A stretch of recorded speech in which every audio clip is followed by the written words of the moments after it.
materi kita, Bapak Miswan Wijaya, SPSI MSI. Bapak Miswan, apakah sudah ada di Zoom? Sudah Mbak, Alhamdulillah. Ini saya manggilnya Bapak atau Mas Miswan ya? D aja kali D.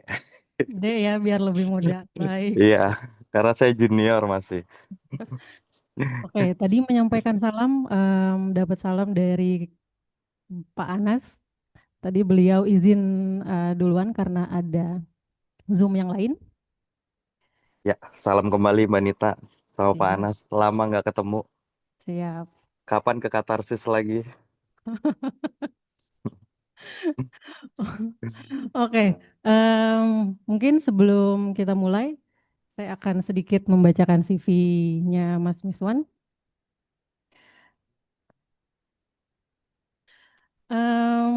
Mas Miswan ini Miswan Wijaya, SPSI MSI. Beliau owner Wijaya Teknik dan Properti.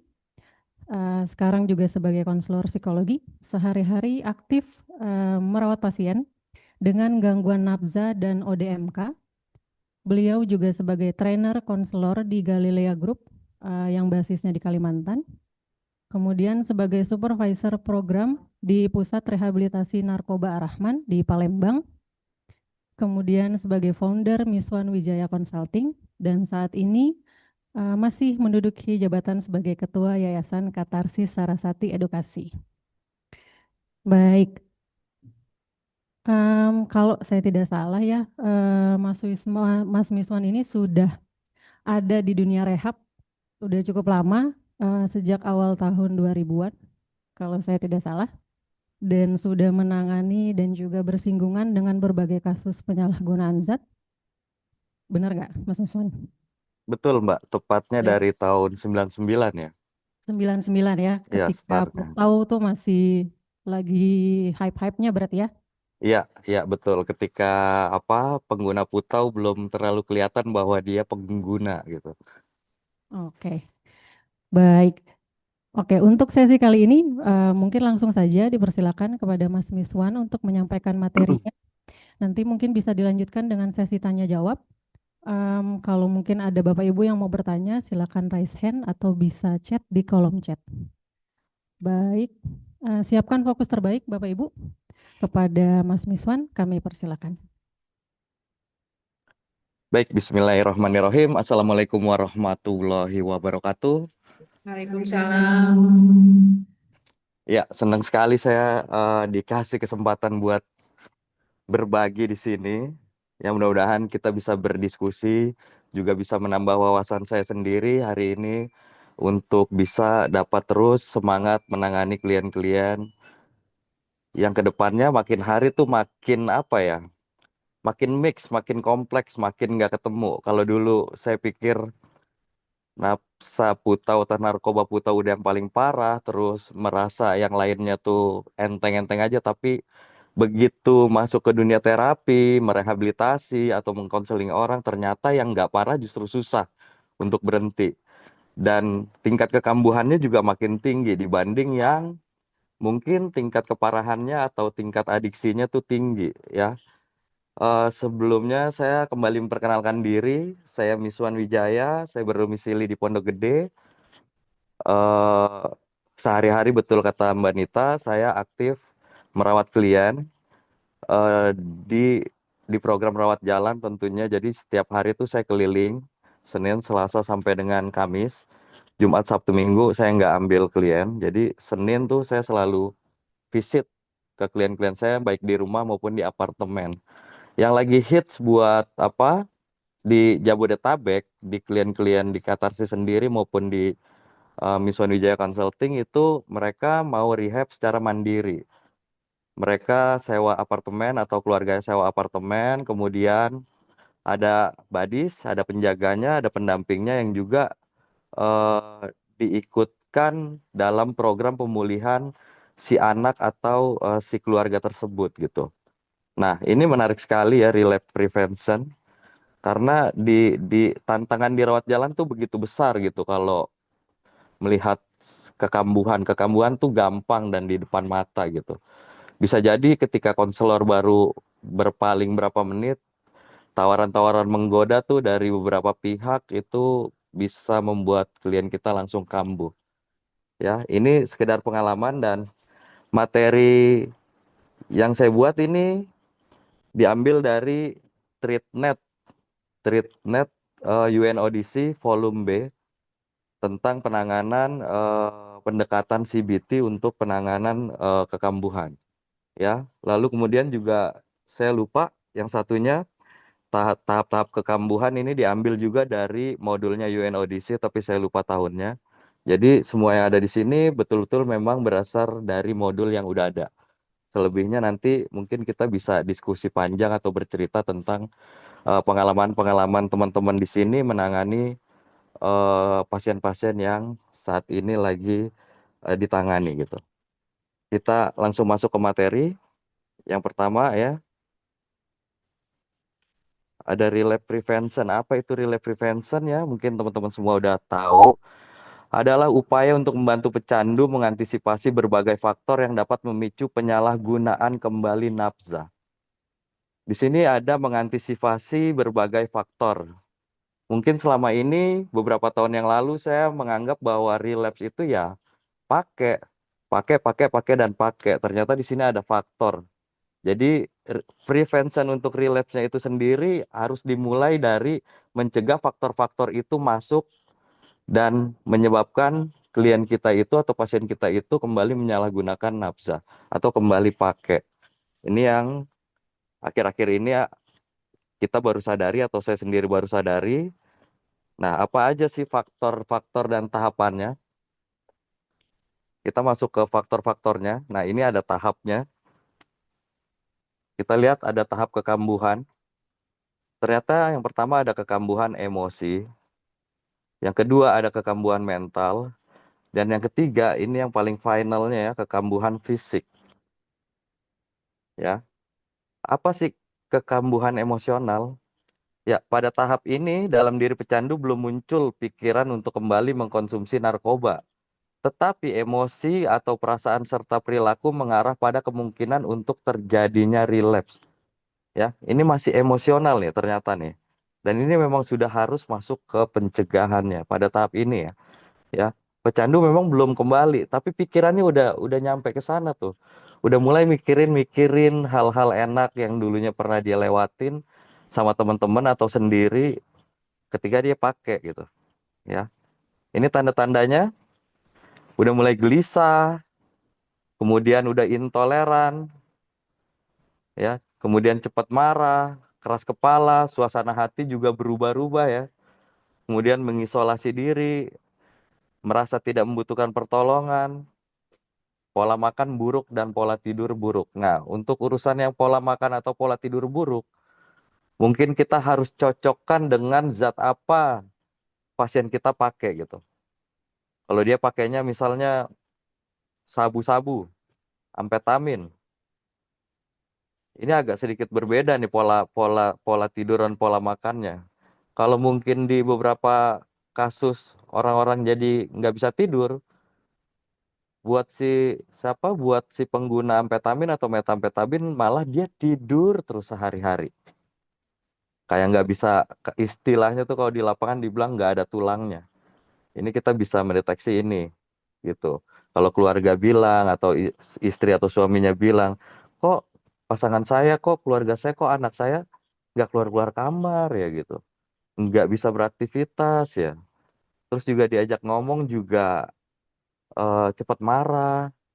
Terus nggak toleran apa-apa tuh yang biasanya dia sangat solider, sangat toleransi, ini enggak.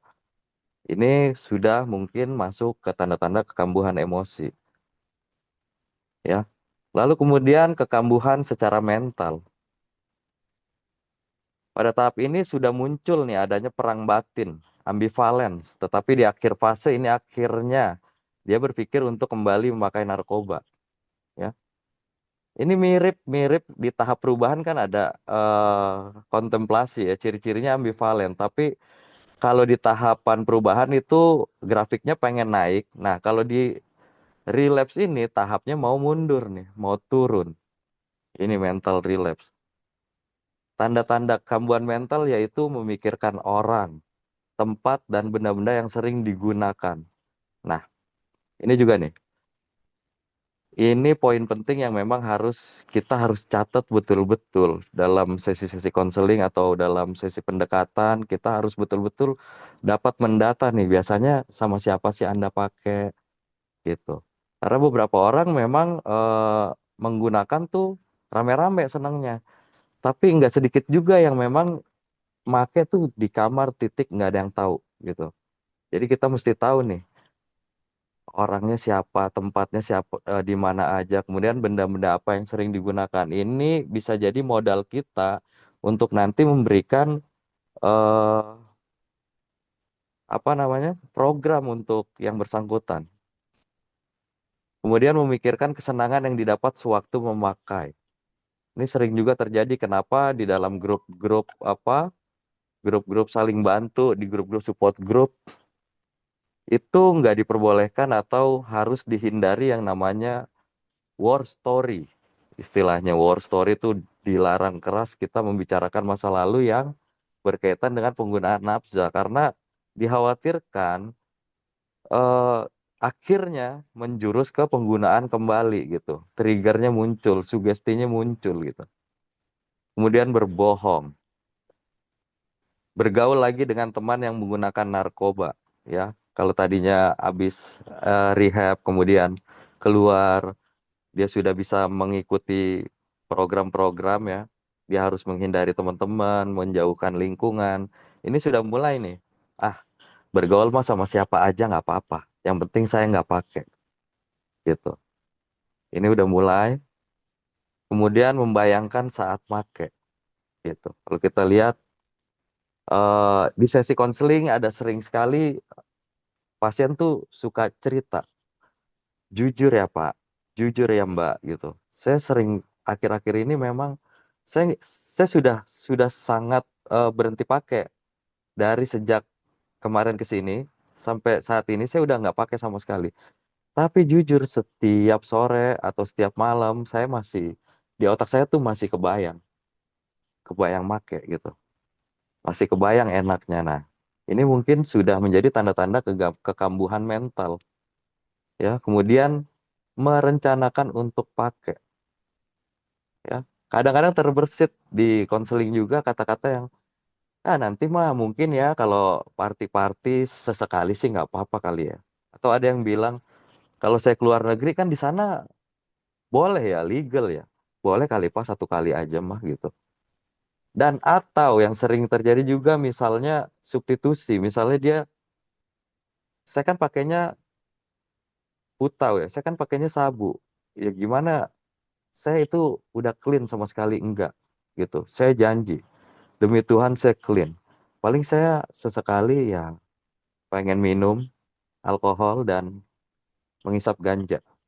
Nah, ini juga sering juga nih terjadi dan terucap biasanya. Kemudian merasa tidak membutuhkan pertolongan. Ini, merasa dirinya udah baik-baik aja. Nah, ada juga pola makan dan pola tidur yang buruk. Ini tahap yang ketiganya. Tahap di mana pecandu benar-benar mulai melakukan kegiatan mencari atau membeli dan menggunakan. Ini physical relapse. Ya, ini sudah fisik nih relapse-nya. Sudah sampai dengan penggunaan. Ini tandanya ya jelas. Dia pakai, urin tesnya positif. Ya. Nah, ini faktor-faktor yang slide ini saya rasa ini yang paling penting untuk diketahui buat kita bersama. Kadang-kadang kita suka lupa menggali klien-klien kita atau pasien kita. Kalau kita punya ini, kita tahu apa yang paling penting untuk digali selain penggunaannya apa. Yang pertama ada faktor orang beresiko. Ya, ini bisa sesama pengguna, bandar, sikap orang terdekat atau keluarga yang tidak mendukung pemulihan. Ya, sesama pengguna misalnya. Saya kuat asal saya nggak bertemu dengan si B. Kalau saya bertemu dengan si B, nggak tahu kenapa ya. Tanpa komunikasi pun, mata bertemu mata, kita langsung patungan. Itu sering terjadi tuh. Terdengar seperti goib gitu ya. Terdengar seperti hipnotis gitu. Nggak ngobrol, nggak apa, mata ketemu mata, tapi merinding. Nah, itu yang sering terjadi nih buat teman-teman. Ya, apalagi teman-teman yang memang udah pakai nih, udah relapse. Begitu kita tanya alasannya kenapa relapse, seringkali saya bertemu dengan si A, kita bertemu dengan si B, ya. Nah, ini juga menjadi tantangan besar ya bagi pasien yang datang ke kita tuh pasangan, suami istri atau satu keluarga gitu. Karena kalau yang satunya tuh belum pulih, yang satunya sudah pemulihan, itu jadi tantangan besar kalau mereka sering ketemu. Mungkin satu waktu masih bisa dipisahkan gitu. Tapi kalau yang satu keluarga, yang suami istri, ya bayangkan mereka tidur aja satu kamar gitu. Jadi asal nengok ketemu istrinya atau ketemu suaminya. Kalau salah satunya nggak pulih, itu agak repot ya. Atau dua-duanya misalnya ikut pemulihan, tapi salah satunya ada yang sleep, kemudian relapse. Itu bisa jadi yang satunya ikut relapse. Itu tantangan besar ya, mungkin nanti teman-teman bisa kasih masukan, bisa kasih diskusi buat teman-teman yang memang sudah merawat pasangan ini gitu, atau merawat keluarga di suatu tempat gitu. Kemudian ada faktor tempat dan lingkungan. Ini juga nggak sedikit orang yang jatuh karena ke sebuah tempat lagi ya. Ini tempat yang sering digunakan untuk memakai lingkungan rumah yang banyak bandar atau memakai tempat bertransaksi. Bayangkan betapa sulitnya ya pasien kita yang memang tinggalnya di zona merah atau di lingkungan yang banyak bandarnya. Masuk dia ke rawat inap, 6 bulan, 9 bulan, bahkan 12 bulan. Dia ikut OJT. Begitu pulang, bandar berserakan di gang rumahnya. Gitu. Itu jadi tantangan sendiri. Gitu. Ya, itu masih yang berdomisili di situ. Beberapa pasien bercerita, mereka melintas ke daerah biasa dia beli, itu langsung merinding dan mual-mual. Sugestinya langsung timbul, kemudian juga langsung seperti craving gitu. Dia mual-mual, nggak tahu kenapa alasannya, itu lagi-lagi nggak bisa dijelaskan sama mereka. Tiba-tiba lagi di bis, melintas, atau lagi di motor, dia nengok, oh langsung terkenang bahwa tempat ini adalah tempat dia biasa beli dan pakai. Istilahnya seperti shooting gallery gitu. Ini juga berpengaruh besar gitu. Jadi kita mesti tahu tempat-tempatnya, dia bisa beli, dia biasa pakai, kalaupun di rumah di mana, ya. Kalau misalnya saya seringkali pakai di loteng lantai 3. Kenapa di situ? Karena di situ orang nggak ada yang lewat, keluarga saya, terus juga lampunya redup, terus di sana ada sound system misalnya, atau ada komputer game, atau ada DVD yang berisi video porno. Ini harus kita catat karena nanti ketika dia ikut program, kita harus rubah ini ya, bersama-sama dengan mereka, dengan pasien kita merubah tempat tadi agar tidak membuat pasien kita teringat dan terdorong untuk relapse. Faktor benda yang digunakan ini yang ketiga. Sendok bengkok.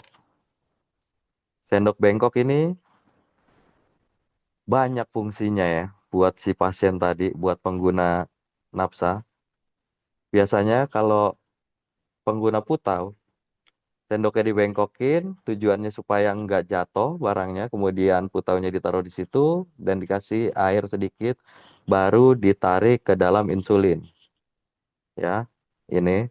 Kemudian ada pipet, ya pipet ini biasanya untuk pengguna sabu-sabu, ada juga bong dan aluminium foil. Nah, Ini juga aluminium foil ini sering terjadi di rawatan. Beberapa teman ini melihat bahwa yang besuk pasien itu bawanya coklat Silver Queen. Dulu-dulu sih awalnya kita nggak terlalu peduli, hanya coklat gitu kita misalnya lihat ya. Tapi lama-kelamaan kenapa ada coklat Silver Queen gitu. Kemudian bungkusannya, bungkusannya tuh dibuang, tapi aluminium foilnya nggak pernah ada di tempat sampah dulu deh. Ternyata begitu diusut, dia memang menyetok ini. Karena dulu waktu dia pakai, aluminium foil itu sangat berharga. Biasanya dia beli coklat, coklatnya dikasih orang, aluminium foilnya dia ambil. Nah, begitu ada orang yang makan coklat tersebut, dia masih selalu teringat tuh fungsi aluminium foil tadi, sehingga dia masih sangat bisa simpan, walaupun barangnya nggak ada. Tapi ini menyebabkan mental emosionalnya dia juga kemana-mana gitu, ya. Udah mulai memikirkan untuk kembali bisa pakai dengan modal aluminium foil tadi, gitu. Ini baru yang aluminium foil, ya. Di beberapa kasus saya nemuin kasus bong ya. Ini pasien saya udah pemulihan udah bagus, udah masuk ke rehab, full program, kemudian pulang dia hijrah, udah sampai hijrah nih, ya. Hijrah, dia nggak dengerin musik dan sebagainya, gitu. Dia lebih religius dari kita-kita, terus dia searching rumahnya, dia nggak mau lagi ada hal-hal yang berbau narkoba. Semuanya dia mau buang, dari mulai korek api yang menyebabkan dia dulu pakai, sampai dengan bong tadi. Ya, karena bong dan ada satu lagi cangklong namanya ya. Itu bagus-bagus, akhirnya dia cari, terus dia mau musnahkan. Ya. Dengan kesadaran penuh dan dengan tekad bahwa dirinya udah sangat pulih, sangat baik dan menjadi orang yang baru, dia punya kekuatan untuk buang-buangin itu. Tapi begitu dia bertemu dengan bong tadi, dia langsung kalah. Bong bekas-bekas pakai dulu dikorekin, dikerokin residunya, berharap masih ada ampas-ampas dari sabu tadi dan dia coba bakar gitu ya. Jadi kita dari sini kita akhirnya saya bisa mengerti bahwa benda itu sangat sangat menjadi faktor yang betul-betul mengganggu atau mendorong pasien tadi bisa jadi langsung relapse ya. Yang keempat, faktor keadaan emosi ya. Perasaan marah, bersalah, sedih, kecewa dan terlalu senang. Ini sering nih. Kalau perasaan marah kemudian larinya ke narkoba, ya ini banyak sekali temuin. Merasa bersalah juga, merasa bersalah, terus dia nggak bisa keluar dari masalahnya, mending pakai narkoba lagi. Akhirnya nggak dipikirin. Sedih juga demikian, kecewa juga demikian. Nah, ini yang sering kita teledor atau kita nggak antisipasi, terlalu senang. Ya, beberapa pasien sudah sangat produktif, sudah ikut program full program, kemudian dia bekerja, kemudian berprestasi, ya. Di satu waktu timnya itu memenangkan sebuah tender yang nilainya fantastis dan sangat diapresiasi oleh kantornya gitu. Akhirnya turunlah bonus berlimpah, banyaklah pujian, dan akhirnya terlupakan karena saking terlalu senangnya, akhirnya ke klub yang awalnya hanya minum-minum dan makan. Begitu dia ke klub, akhirnya dia mencoba minum alkohol. Setelah minum alkohol, kesadarannya menurun, dia happy-happy, mulai mendengarkan musik, joget-joget. Disitulah kembali penggunaan narkoba. Ini sering terjadi dan sering terabaikan. Biasanya kita terlalu fokus akan prestasinya, tapi kita lupa memberitahu atau mengajarkan pasien kita bagaimana menyikapi kebahagiaan tadi. Mendapatkan bonus, mendapatkan pujian, atau mendapatkan uang yang besar, ya. seperti halnya mendapatkan warisan misalnya. Itu juga sering terjadi. Kemudian faktor hari besar, malam tahun baru, malam perayaan, dan sebagainya. Ini betul sekali ya. Beberapa orang akhirnya pakai kembali karena perayaan tadi. Ada malam tahun baru, ada acara ulang tahun, ya, ada reuni. Reuni kumpul, kumpul, kumpul. Akhirnya grup tadi menceritakan kisah-kisah lama, begadang, akhirnya pakai lagi. Ini faktor-faktornya. Nah, di mana sih relapse tadi? Ini kita lihat di tahapan perubahan. Dari mulai pre-kontemplasi, kontemplasi, ya, preparation, action, maintenance, dan relapse. Saya sedikit setuju dengan tahapan perubahan ini. Ada juga yang bentuknya relapse itu spiral ya. Di masing-masing itu ada relapse-nya, di pre-kontemplasi ke kontemplasinya ada relapse. Tapi saya setuju di sini karena melihat faktor-faktor tadi, ya, bahwa relapse itu datangnya begitu si teman-teman yang memang sudah pulih. Karena kalau masih di pre-kontemplasi dan di kontemplasi, ini namanya mungkin dia bukan kambuh, tapi memang belum pulih, memang masih pakai. Gitu. Ini dia. Orang pada tahap ini, ya, tahap kambuh ini, memulai kembali perilaku maladaptif ya. Kekambuhan sebetulnya bukan bagian dari siklus tahapan perubahan. Ya. Sebetulnya ini nggak masuk nih ke tahapan perubahan. Ini resiko, ini yang membayang-bayangi nih, ini kejatuhan. Tahap ini dimulai dengan kembalinya perilaku yang maladaptif. Udah tadi, orang mungkin melakukan beberapa upaya untuk berhenti sebelum berhasil. Proses perubahan jarang yang sama pada upaya berikutnya. Setiap upaya menggabungkan informasi baru yang diperoleh dari upaya sebelumnya. Seseorang yang kambuh tidak berarti gagal. Setuju nggak nih teman-teman ya?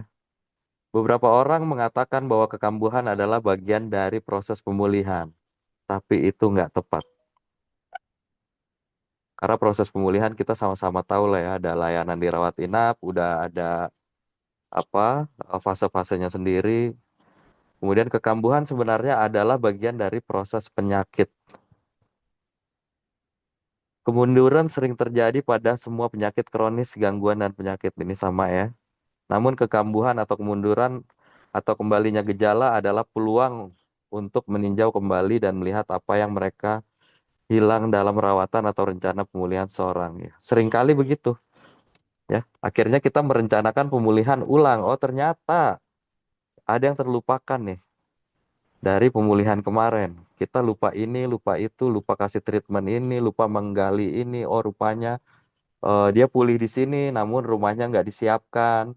Kita lupa juga menyiapkan keluarganya. Oh, rupanya dia pulih di sini, namun masih punya masalah dengan keluarganya. Oh, kita lupa rekonsiliasi keluarga, misalnya. Ya, kemudian kekambuhan menandakan kesempatan belajar. Ini di tahapan perubahan ya, ada di mana pencegahan kekambuhan?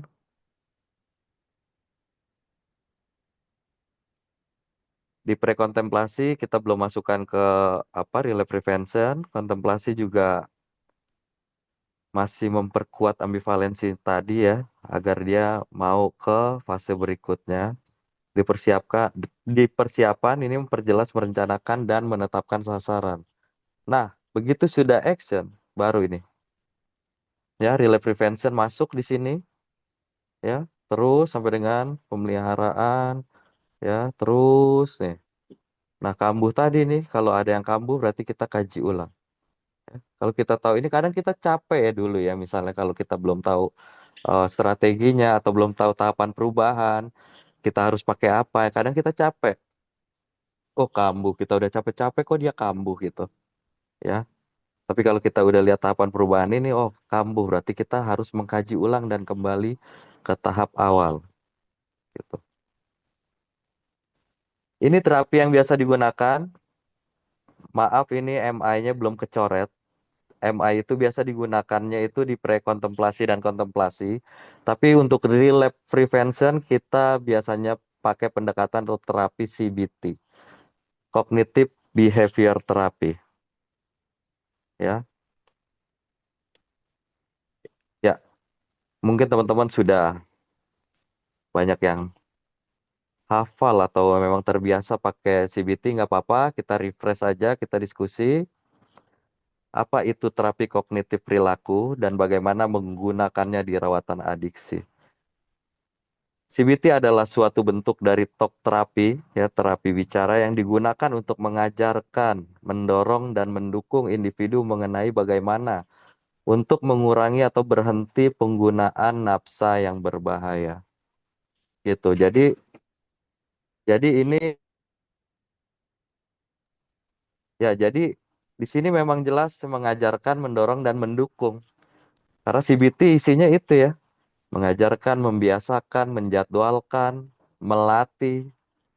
CBT menyediakan keterampilan yang berharga dalam membantu klien untuk memperoleh abstinensia awal dari nafsa atau mengurangi penggunaan nafsa.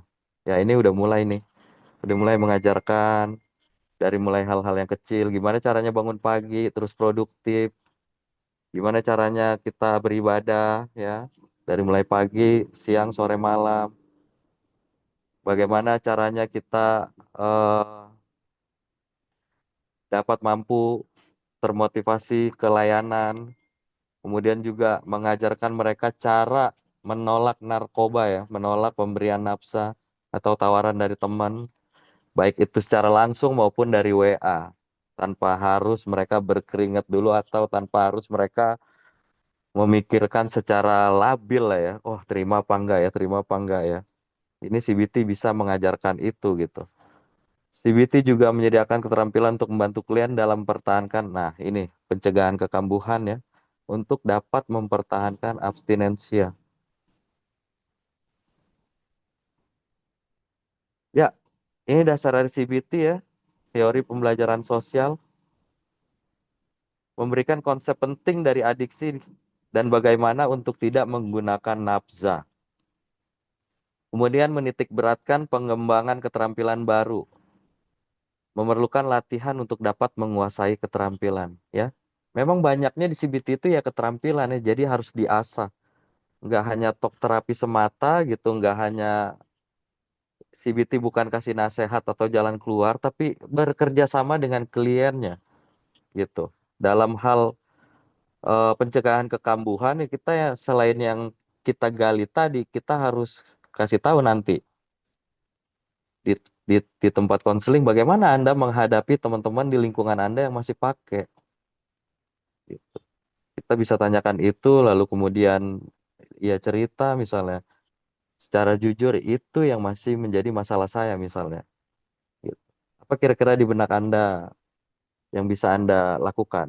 Menghindar misalnya, atau pindah rumah, atau bisa juga declare atau deklarasi bahwa saya sudah pulih. Saya tidak seperti itu lagi. Saya bukan yang dulu. Saya sekarang ibadah ke masjid. Saya sekarang ibadah ke gereja. Gitu. Jadi harus dikasih tahu, ada yang memang sudah sampai tahap itu, tapi juga ada yang memang harus menghindar. Dan kalau nggak bisa menghindar, kita bisa mengajarkan teman-teman atau pasien kita cara menolak. Gitu. Cara menolak tuh nanti di pelatihan CBT atau seminar CBT itu akan diajari secara gamblang. Ya, CBT menitik beratkan pengembangan keterampilan baru, ya, memerlukan latihan untuk dapat menguasai keterampilan ya. Udah itu. Dalam tahap awal CBT strategi difokuskan pada perubahan perilaku. Strateginya meliputi pertama merencanakan waktu untuk terlibat dalam perilaku yang tidak berhubungan dengan nafsa. Ini harus ada penjadwalan nih. Terutama buat teman-teman yang memang dirawat jalan gitu. Kalau untuk yang dirawat inap jadwalnya sudah ada. Orangnya pun bisa dibilang dalam lingkungan yang aman, yang terisolir. Tapi kalau yang buat dirawat jalan, ini betul-betul memang harus ada jadwalnya, dibikin jadwal. Besok mau kemana? Besok kalau nggak ada, ayo kita bikin jadwal bareng-bareng. Gitu. Ya, dari mulai pagi sampai dengan tidur lagi, diusahakan sudah ada rencana nih. Sudah ada rencana gunanya untuk pembiasaan. Gitu. Bagi teman-teman yang memang belum terbiasa untuk hidup normal. Gitu. Jadi kita mulai merencanakan hal-hal tersebut. Kemudian menghindari atau meninggalkan situasi penggunaan nafsa. Ya, ini penting karena seringkali nih menghindari ini agak sedikit susah dan butuh latihan betul-betul untuk keterampilan itu dan juga untuk memotivasi para pasien kita untuk dapat mampu meninggalkan situasi ini. CBT berupaya membantu klien untuk mengikuti jadwal kegiatan yang beresiko rendah yang telah direncanakan. Ya, lagi-lagi jadwal kegiatannya harus beresiko rendah. Nggak bisa beresiko tinggi gitu. Pada awal-awal nggak bisa. Udah Anda nggak apa-apa. Main-main aja sama teman-teman nggak apa-apa. Itu resiko tinggi. Misalnya dia hobinya sepak bola. Nggak apa-apa. Sepak bola adalah olahraga yang baik. Terus juga kegiatan yang sangat positif. Gitu. Selain Anda olahraga, Anda bertemu teman-teman yang bisa membuat Anda bahagia atau gembira atau menyalurkan hobi. Tapi kita lupa bahwa di dalamnya nih, oh di situ ada teman saya yang sama-sama make misalnya. Berarti kegiatan tadi dapat dikategorikan sebagai kegiatan yang beresiko tinggi gitu. Maka dari itu kita lihat pasien kita kurang motivasi untuk mau mengikuti kegiatan tadi misalnya, tapi malu-malu untuk bicara. Ternyata di balik itu ada hal yang tadi ada teman saya yang memang sebelum main bola itu biasanya pakai sabu dulu biar kuat. Nah, itu saya belum mampu misalnya. Atau ada juga yang sangat sangat bersemangat nih. Saya main bola aja deh gitu. Kapan aja saya mau main bola. Itu perlu kita tanya lagi. Di lingkungan bola kamu ada nggak gitu pengguna narkoba yang biasa pakai sama kamu gitu. Itu kita harus gali. Karena ketika itu ada, berarti kegiatan tadi beresiko tinggi dan jangan kita rencanakan. Kemudian mengenali situasi penggunaan nafza, ya ini yang tadi, dan menghindarinya. Situasi-situasi yang resiko tinggi tuh harus kita catetin. Di mana aja. Gitu. Bahkan ekstrimnya adalah, saya kalau masuk sekolah, justru saya make karena saya make itu di lingkungan sekolah, bukan di lingkungan rumah. Gitu. Ya. Ini harus betul-betul nih. Gitu. Beberapa kasus keluarganya keluarin, pindahin ke sekolah lain. Ya. Namun di CBT juga bisa mengajarkan si pasien kita untuk berani menolak gitu, berani menghadapi situasi tersebut gitu. Berani menolak, kita ajarkan betul-betul berani menghindari teman-teman tadi ya. Ganti teman aja di sekolah. Main sama teman-teman yang di OSIS misalnya atau di ekskul tertentu gitu. Ajarkan dia untuk berani bilang saya nggak nongkrong dulu ya. Saya udah nggak nongkrong karena saya udah pulih. Gitu. Kasih tahu ke teman-teman atau ke sekolah bahwa saya sudah menjadi pribadi yang baru. Jadi orang yang baru, orang yang sudah pulih. Gitu. Namun kalau itu nggak berhasil, berarti itu betul-betul situasi yang resikonya sangat tinggi. Ya, rencanakan bersama keluarga dan pasien untuk keluar dari masalah yang tadi, untuk keluar dari situasi tadi. Bisa jadi pindah sekolah atau bisa jadi homeschooling. Ada banyak pengalaman yang di lapangan akhirnya begitu. Lebih efektif dalam mengatasi berbagai masalah dan perilaku bermasalah terkait penggunaan nafza. Ya, ini CBT lebih efektif ya. Kita lanjut, ini konsep penting ya dalam pencegahan kekambuhan. Ketika CBT berlanjut ke fase lanjutan di pemulihan, penekanan lebih banyak diberikan pada bagian kognitif. Ya, yang termasuk ya pertama mengajarkan klien pengetahuan adiksi. Ini kita bisa ajarkan nih, biasanya kalau baru masuk ke perawatan ya, Nanti ada seminar bahaya nafsa dulu. Kalau di UTC ini ada apa ya? Kurikulum berapa ya? 1 ya kalau nggak salah ya. Mengajarkan klien tentang pengkondisian ya, conditioning. Kemudian faktor pemicunya trigger dan ketagihan. Kita harus kasih tahu, kasih informasi tentang pengkondisian tadi ya. Kemudian mengajarkan klien keterampilan kognitif ya, menghentikan pikiran gimana caranya. Gitu. Kalau saat bersama sih mungkin kita bisa bantu dia, tapi ketika dia lagi di kamar, terus yang dirawatan inap misalnya ya, kan fisiknya tuh terbatasi, tapi pikiran kan nggak bisa dibatasi.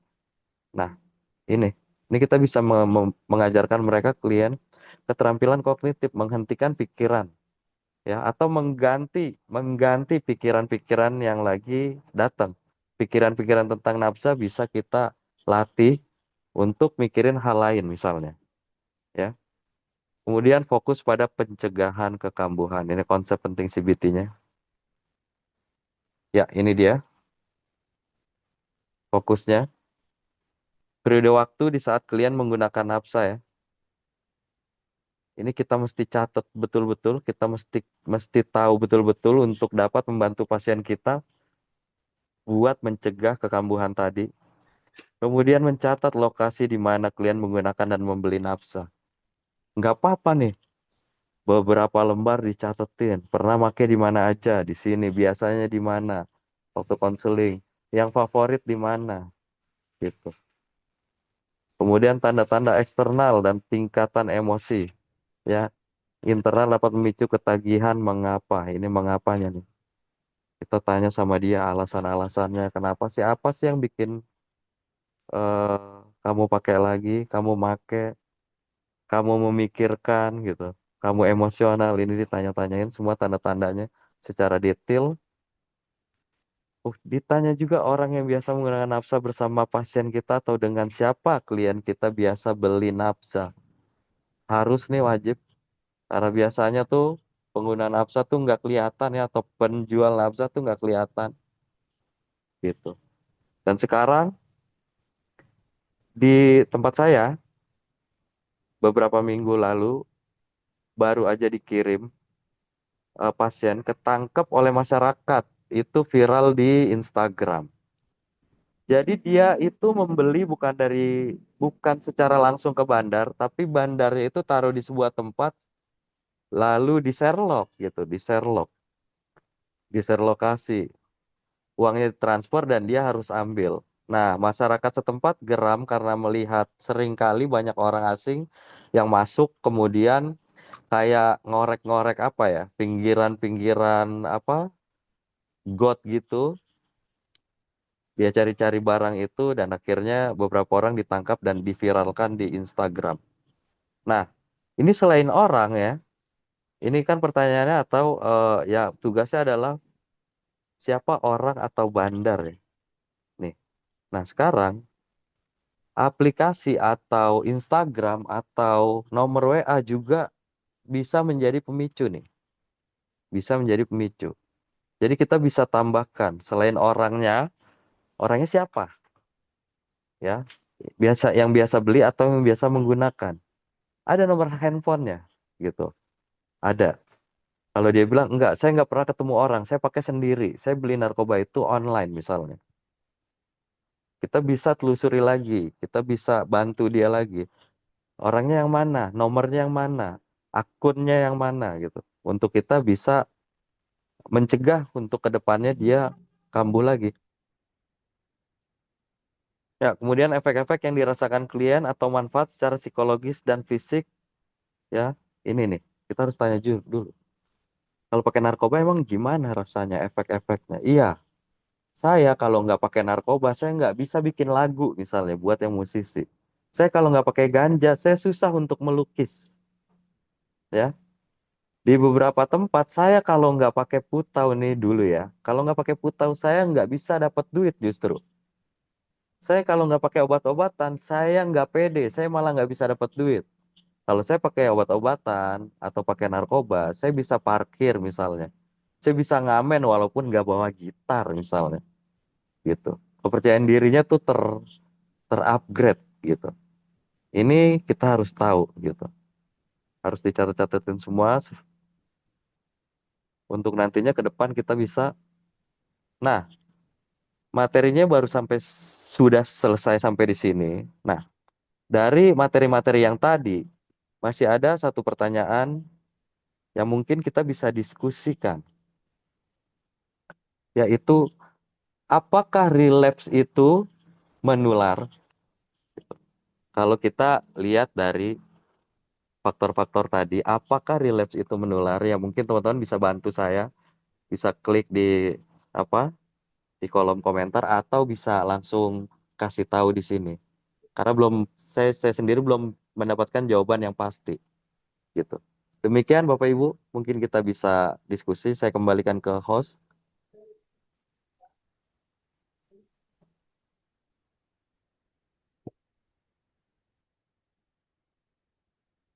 Baik, terima kasih Mas Miswan atas materinya. Tadi sudah dilempar pertanyaan sama Mas Miswan terkait apakah relapse itu menular gitu ya, Mas Miswan. Oke, boleh mungkin Bapak Ibu bisa komentarnya, raise hand ataupun di chat, di kolom chat.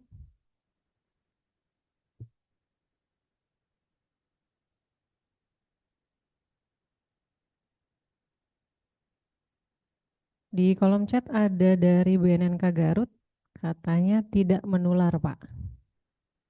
Ya, terima kasih. Bisa berbagi teman-teman dari BNN Garut, biar kita semua bisa dengar penjelasannya.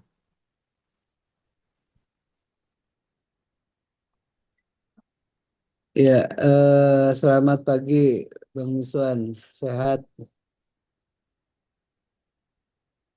Alhamdulillah sehat, Pak. Alhamdulillah ya. Alhamdulillah. Kalau menurut saya tidak menular sih Pak Miswan. Ya, kenapa, Pak? Karena apa ya, menular itu melalui apa? Kalau misalkan interaksi itu kan bukan menularkan tapi terhubung gitu, terkoneksi saja mungkin. Kalau Terkoneksi ya, Pak ya? ya terkoneksi, kalau menular itu kan eh, ibaratnya ada apa ya istilahnya, ada terhubung gitu. Dari kalau menular itu apa ya, dari satu gen ke seperti bakteri atau virus, nah itu menular. Oh, iya, iya, iya, iya, iya. Iya, iya, lebih seperti ini ya, virus COVID ya, itu kalau menular gitu Iya ya. betul gitu Bang. Iya, iya, Makasih iya. Bang. Makasih, Pak. Ada dari Pak Zaki ya, dari BNN Jabar. Silakan mungkin Pak Kalau Zaki bisa kalau opininya. menurut saya sih menular Pak Miswan dalam dengan catatan pada rentang umur tertentu. Misalnya contohnya adalah penyalahgunaan zat pada anak-anak tingkat remaja. Satu orang menggunakan dan terus memberikan testimoni yang enak menurut dia. Kenapa enaknya pakai zat itu? eh, Sehingga bisa memperbesar peluang teman-temannya yang lain itu untuk ikutan pakai juga gitu mungkin Pak Misbah. Oh iya, betul ya, Pak ya. Bagus sekali, Pak itu. Jadi promonya menyenangkan gitu ya, Pak ya. Wah, enak nih, barangnya lagi bagus. Akhirnya yang tadinya udah pulih, jatuh gitu. Gitu Pak Zaki ya. Kurang Dari yang lebihnya lain? begitu Pak Misbah. Iya, iya. Oke, Pak Zaki, makasih. Dari Mbak Nita, bisa kasih masukan?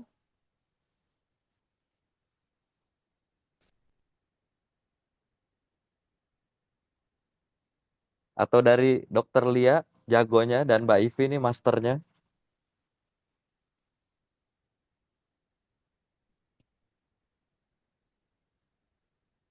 Cek sedikit menambahkan, Bapak Miswan, saya dari juniornya. Nggak kelihatan ya. Nggak kelihatan ya. Pak Miswan, saya sepakat dengan Pak Zaki tadi ya. Jadi Mm-mm. memang kembali ke konsep ini dulu ya Pak Miswan, bahwa konteks menular di sini bukan seperti penularan penyakit secara fisik ya, Ya, yang menularnya melalui ya kontak fisik atau ada cairan tubuh gitu ya. ya, Tapi ya, konteks menular pada kondisi psikologis itu memang eh, konteksnya berbeda gitu ya. Bisa jadi penularannya itu melalui teori-teori seperti teori-teori belajar seperti pengkondisian tertentu, ya, modeling gitu ya, atau ya, faktor lingkungan. Jadi menurut saya penularannya juga bukan hanya pada usia anak, tapi bisa juga terjadi pada usia dewasa gitu. Tapi memang ada faktor-faktor itu tadi terpapar secara eh, ya dari konteks lingkungan gitu ya. Atau mungkin tadi relasi sosial, nah itu bisa memberikan efek menular gitu. Mungkin konteksnya seperti itu, Pak Miswa. Secepat apa Bang penularannya? Kalau memang menular. Yang paling cepat deh pengalamannya di pasien. Kalau dari pengalaman klinis saya, penularannya itu bisa langsung kalau memang dia diajak gitu. Ya, Konteksnya ada pasien saya yang justru misalnya relapse dengan mantan konselornya misalnya karena diajak gitu ya, diajak secara langsung. ya, Eh, bisa secepat itu gitu ya. Bisa secepat itu gitu. Eh, Mungkin kalau dia nggak berinteraksi secara langsung, ya yang akan bekerja adalah kognitif modeling gitu. Oh, Modeling ya. ternyata misalnya dia melihat seorang sosok yang dia lihat dulunya seorang pengguna terus berhenti, eh, terus dia akhirnya ngelihat, oh dia ternyata balik make lagi misalnya. Padahal dia udah terinspirasi untuk berhenti dari sosok itu. Begitu dia ngelihat sosok itu make lagi, bisa jadi dia akhirnya ada efek menular itu tadi, mempelajari situasinya. Oh ternyata itu udah minum-minum lagi misalnya. Eh, Hal-hal seperti itu bisa terjadi. Jadi ada efek menularnya. Seperti itu. Oke, Ya, izin Bang. ya silakan Pak. Oke, kalau misalkan tadi seperti contoh kasus seperti itu, misalkan role model ya, kita punya konselor atau misalkan kita merole modelkan siapa, terus tiba-tiba role model kita jatuh, kita eh, ikut jatuh gitu menggunakan. Kalau menurut saya sih, secara tata bahasanya mungkin bukan menular, tapi terpengaruh ya. Terpengaruh ya Pak ya. Iya, itu sih, Bang. Ya, Oke, makasih. makasih Pak. Ada yang lain?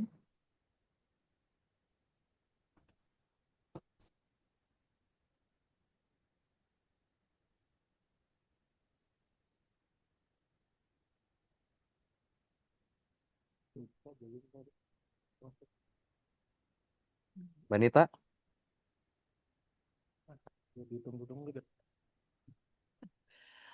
Izin, Mas Miswan, kalau menurut saya sih relapse itu umumnya tidak menular ya, menurut saya. Karena kan relapse Ya, itu perilaku atau kondisi yang terjadi pada seseorang yang sebelumnya sudah diatasi, akhirnya kembali lagi. ya, Terus kan berarti dimulai dari kambuh secara mental, kemudian sampai ke akhirnya ke fisik.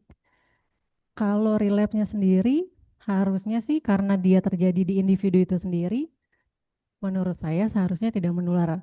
Tidak menular, tapi bisa jadi menular ketika mungkin si individu yang pada akhirnya relapse kembali, Mungkin misalnya tadi seperti Brody bilang itu adalah sebuah atau seorang role model dari si klien yang lain.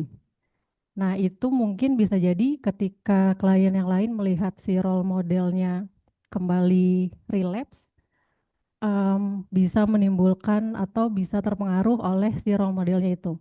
Tapi kalau untuk relapse-nya tersendiri, menurut saya itu bukan sesuatu hal yang menular. Terima kasih. Iya, terima kasih Mbak Nita ya. Ada di kolom chat Mbak Nita? Ini ada dari Dodi Gusma. Kalau menurut saya tidak menular. Kemudian juga ada konteks menularnya dalam kebiasaan dan perilaku yang negatif. Terpengaruh dalam kebiasaan dan perilaku yang negatif menurut Pak Dodi. Iya. Terus ini ada dari Rumah Palma. Maaf mau bertanya, dalam manajemen relapse prevention, ketika kita dalam kondisi high risk situation, 30 second runway, harus bagaimana bahasa persuasif kita agar clear maksudnya, bahasa terminasinya harus seperti apa ya Pak? Ini bahasa untuk, maaf ya, ini bahasa untuk si pasiennya atau kita sebagai profesionalnya nih untuk ke klien. Rumah Palma itu Bang Dodot ya. Bahasa terminasinya ya dalam high risk situation. Biasanya sih kita mengajarkan apa pasien-pasien kita untuk menghadapi situasi seperti itu kadang langsung bertindak dalam waktu sekian, kemudian terperangkap di sebuah tempat, di sebuah situasi. Kita ajarkan bahwa bilang, saya udah pulih, titik, cabut. Atau jika pun masih di tempat itu, saya udah pulih bro, gue udah enggak. Masih terus diajak, misalnya di sebuah party, ulang tahun, atau perayaan kantor, itu situasi-situasi yang sulit banget dihindari misalnya. Apalagi kita masih bawahan misalnya, yang otomatis masih harus berada di tempat tersebut. Gitu. Ya deklarasi aja bahwa saya bukan pemakai atau itu buat lingkungan yang memang nggak tahu bahwa kita tuh recovering addict. Tapi kalau sudah tahu atau kita disebut lo muna lo gitu kan, misalnya itu situasi-situasi yang sulit tuh. Kata-kata tadi tuh terdengar di kuping tuh udah sangat-sangat apa ya, memojokkan sekali, dan akhirnya kita mau nggak mau banyak orang tuh, banyak pasien mau nggak mau akhirnya jatuh lagi gitu. Ya lebih baik omongin apa adanya gitu tentang situasi kita saat ini, bahwa saya dalam masa pemulihan gitu, saya sudah nggak pakai, perjuangan saya berat kemarin untuk sampai di tahap ini, titik gitu. Jadi kita harus kasih tahu fakta dan alasannya bahwa perjuangan saya untuk sampai di tahap ini tuh nggak mudah. Saya mengorbankan waktu sampai dengan 1 tahun gitu. Saya kehilangan minat misalnya. Saya juga kehilangan waktu untuk bisa bebas di luar. Masa gue mau pakai lagi gitu. Itu mungkin kita bisa ngajarin pasien-pasien kita untuk menghadapi situasi tadi apabila nggak bisa keluar dari situasi tersebut. Tapi kalau memang pilihannya ada keluar, langsung keluar aja. Tanpa harus bicara bisa gitu. Kita bisa ajarkan juga berkoordinasi gitu, berhubungan.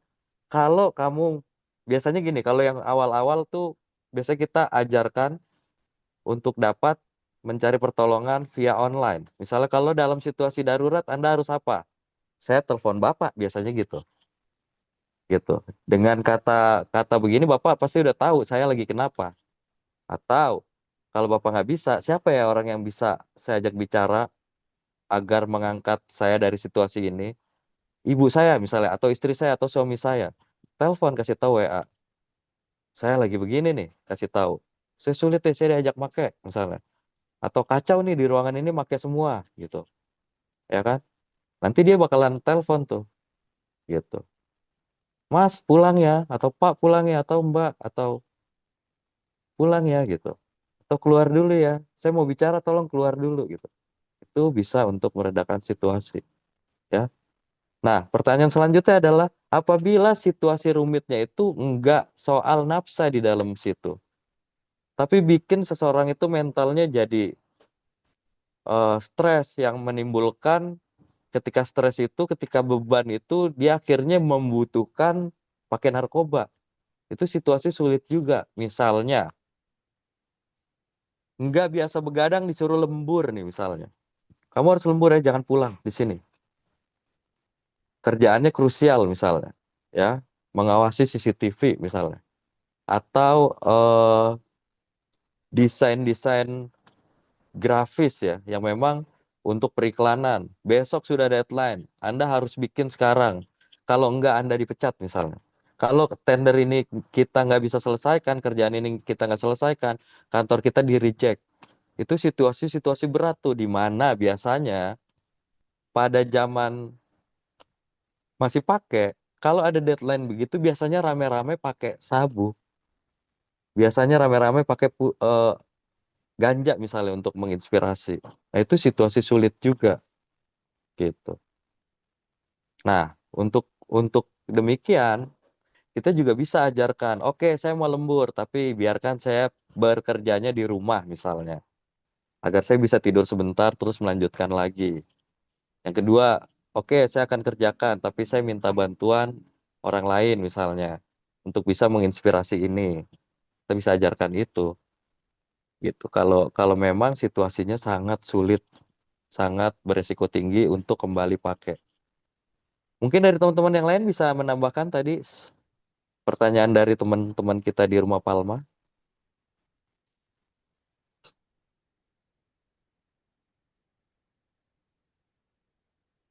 Mbak Nita? Ayo silakan Bapak Ibu, mungkin ada yang mau berkomentar terkait pertanyaan dari Rumah Palma.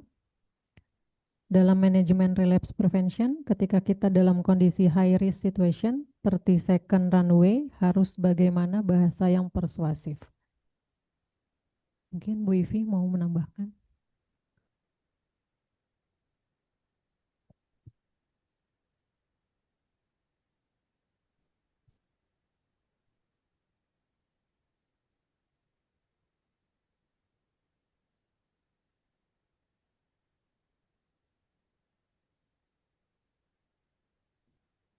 Jadi mungkin terkait apakah relapse itu menular, mungkin Mas Miswan bisa menyimpulkan. Ya, saya sepakat. Semuanya sih betul ya. Maksudnya apa yang tadi teman-teman katakan di situ semuanya masuk ya. Yang bilang enggak betul, yang bilang menular dalam konteks belajar sosial tadi ada modeling ya, operant conditioning dan klasikal ya, cuma bahasanya aja kali. Tapi lebih cocok kita bilang enggak menular karena relapse ini adalah keputusan gitu. Kalau enggak diputuskan oleh mental, emosional, dan fisik tadi tahapannya, maka pasien kita orang tersebut enggak akan relapse gitu. Jadi kalau dari bahasa tadi, dari tahapan, kemudian faktor-faktor, relapse itu diputuskan oleh diri kita. Nah, sedangkan penularan itu nggak bisa diputuskan oleh diri kita. Contohnya ya, COVID misalnya. Tertular COVID itu kita nggak bisa putuskan tuh, gitu. Kita bisa mencegah, tapi kita nggak bisa putuskan ya. Kita ada di sebuah tempat ya kita nggak tahu ternyata ada orang yang memang terjangkit COVID ya kita kena COVID, nggak bisa kita putuskan. Tapi mengenai relapse, kita tahu berada di gerbong bersama pemakai, ada yang pakai, semua balik lagi ke diri kita yang putuskan. Gitu. Tapi dari Bang Zaki juga oke banget tadi. Memang eh, kita bisa terpengaruh dari belajar-belajar tadi. Apalagi yang saya bilang tadi. Kadang-kadang teman-teman itu secepat kilat untuk relapse-nya. Nggak pakai alasan. Nggak pakai tahap yang tadi lagi mungkin. Langsung ke fisik gitu. Lagi anteng-anteng, tiba-tiba reunian, ketemu teman lama, mata ketemu mata, langsung ke belakang patungan. gitu. Walaupun tetap ada tahap-tahap patungan tadi gitu, tapi bisa sangat secepat kilat. Atau main ke rumah teman, tiba-tiba temennya teman kita, teman kita yang dulu make. Ternyata dia memang pengguna yang memang tertutup rapat. Akhirnya secepat kilat juga disodorin alat, udah langsung pakai doang, nggak pakai beli, nggak pakai beresiko, silakan. Kira begitu ya. Tapi tetap untuk masalah ini relapse itu diputuskan gitu. Mbak Ivi mau tambahin?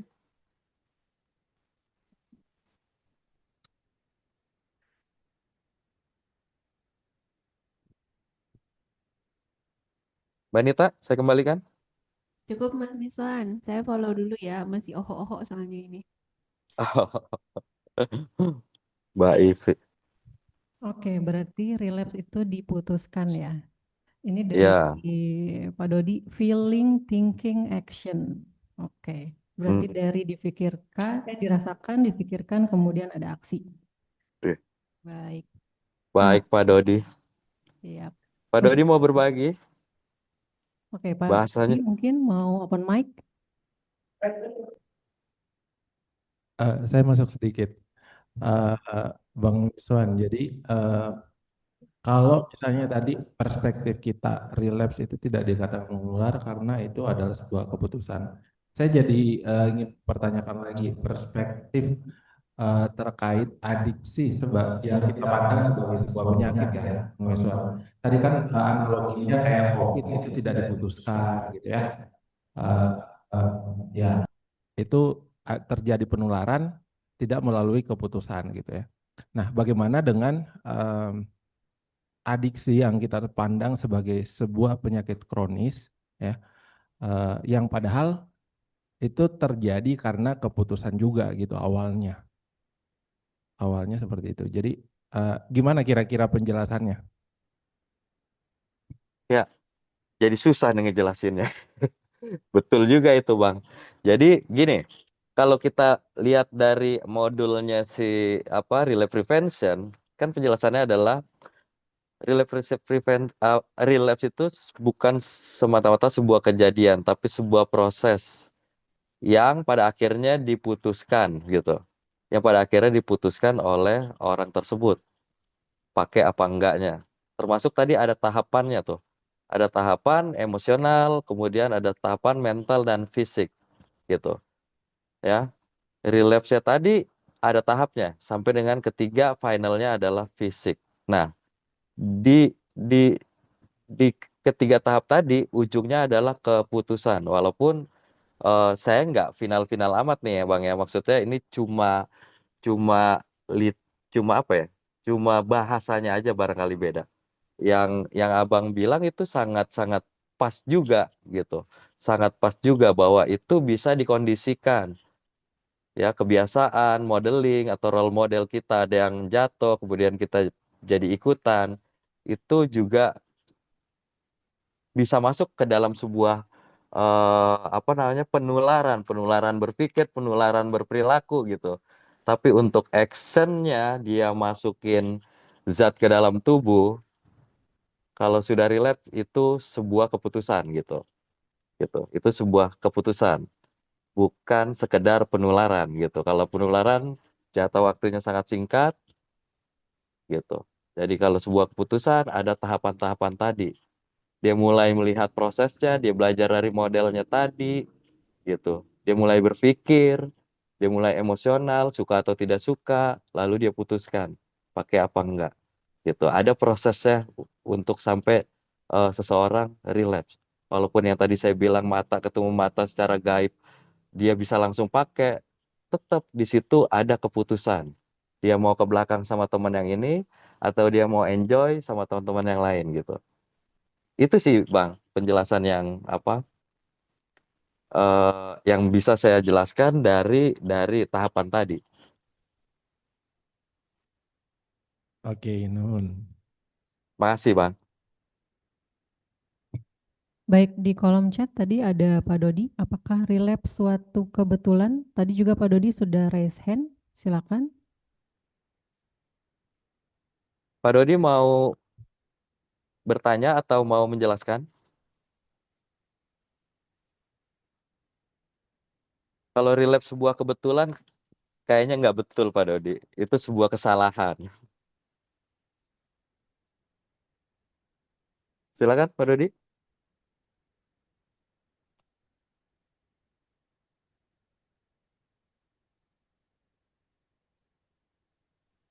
Iya, relapse itu memang bukan suatu kebetulan, tapi lebih ke apa? Udah ke setting dari 1 minggu sebelumnya kita tuh udah mungkin dengan ada behavior kita, perilaku kita yang udah kita ini apa namanya itu perilaku waktu kita masih make lah kayak kita perilaku kita masih make apa sih waktu itu masih malas, bohong, ya kan. Terusnya ada ya mimpi mimpi ya kan oh nanti nih gue pas gajian ya gue nanti nih akan uh, beli nih itu bukan suatu kebetulan itu udah sebenarnya relapse itu udah setting gitu ya kan karena kan memang banyak kan dari klien-klien yang sudah ini mereka bilang suatu kebetulan oh enggak kok gue nggak ngerasa gitu. Tapi mereka nggak ngelihat lagi ya kan ke 1 minggu sebelumnya ya kan makanya itu kita juga suka dibikin tuh relapse ya manajemen bukan relapse ya di manajemen tapi potensi buat relapse ya yang kita manage itu doang ya tadi yang saya bilang ya kan feeling thinking action kenapa saya bilang feeling thinking action ya karena kita berpikir dulu nih oh ya uh, kalau gue make nanti gimana ya kondisinya ini ya kan di situ kan kita berpikir ya kan di situ aja sih Pak ya kan actionnya Oh, gimana nih ya, balik lagi ke keputusan itu doang ya kan oke. keputusan semua kan komitmen di diri kita bener Bapak tadi bilang semua keputusan ada di diri kita kita mau lingkungan kayak gimana semua keputusan ada di diri kita lebih ke komitmen diri kita ya kan kita mau pakai mau enggak ya kan semua balikin lagi ke komitmen kita gitu ya kan oh iya walaupun lingkungan gua high risk segala macam atau gimana eh, kita bisa mutusin buat kita nggak make itu doang sih. Oke, terima kasih Mas Dodi ya. Iya. Ya, jadi gini, memang relapse itu sebuah keputusan ya. Menular atau tidaknya tinggal bahasanya ya. Kalau kita konteksnya penularan dan di ujung istilahnya ada keputusan, berarti tidak menular. Tapi ya, apa yang tadi dipaparkan oleh Bang Zaki dari BNN Jabar itu sangat sangat sangat sangat sangat betul sekali karena di CBT sendiri kita memang harus mempreventif itu segala sumber, segala segala apa peluang-peluang, bahkan detail-detailnya tuh betul-betul harus kita cermati dan harus kita catat. Karena begitu potensi-potensi tadi masuk, faktor-faktor tadi masuk, keputusan kita tuh nggak ada apa-apanya gitu. Jadi nggak besar lagi. Bisa jadi kerdil, bisa jadi bodoh, bisa jadi blank yang tiba-tiba memutuskan sesuatu tanpa bisa dipikirkan gitu.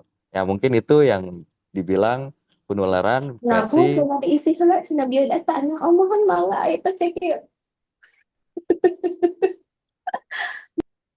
gitu ya. Mungkin mungkin itu yang betul-betul memang harus dicermati dan harus dijaga banget nih pasien kita di detail-detail tadi tuh waktu, Oke, orang, Bang tempat, Miswan, alat. Ya, izin. Mungkin ya apapun bahasanya belum belum dibahasakan mungkin ya. belum ya.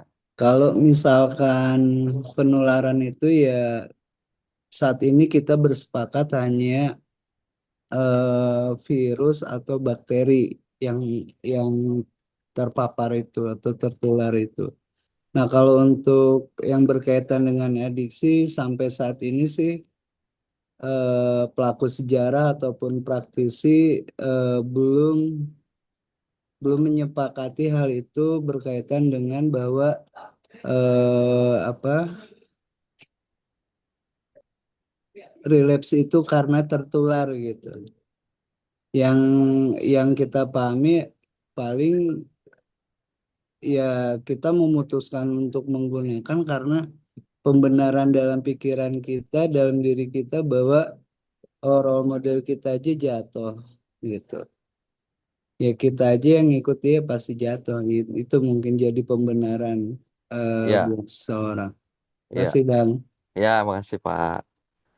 Ya, dari teman-teman yang lain nih yang punya layanan rawat inap, mungkin bisa berbagi gimana relay preventionnya di tempat-tempat teman-teman. Atau kalau di BNN Jabar, di kliniknya kan rawat jalan ya rata-rata ya. Itu gimana Mbak Nita programnya untuk relay prevention itu sendiri?